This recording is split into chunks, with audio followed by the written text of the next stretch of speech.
Finally, one more thought. Taking our lead from China again. Much has been made, at least by a certain former president of the United States, of the fact that the COVID-19 virus comes from there. It comes from China. That's why. It comes from China. But now it looks like it may be its work habits that are contagious. Just over a year ago, we first talked here on Wall Street Week about the Chinese phenomenon of lying flat.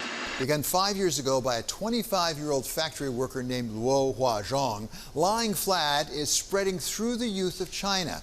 Tired of the long hours, they've decided to take it easy, giving up their jobs, living modest lives off of their savings and, yes, sometimes off of their parents.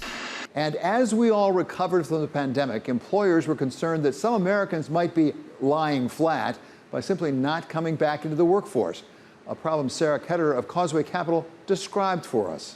The cry we hear from companies, and we interview hundreds of companies, is that they don't have the labor they need. There seems to be this chronic labor shortage, which is something we haven't seen. Normally we talk about slack, and that doesn't appear to be the case. And it's not like the labor isn't there somewhere. It doesn't seem to want to work in many of these jobs.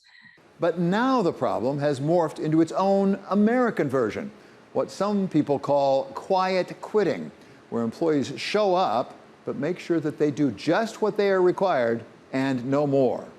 I will say there's a growing sentiment among CEOs that we are not one good recession away from employers having the power again and employees being in the second chair. There's a growing sentiment that this is more of a permanent shift.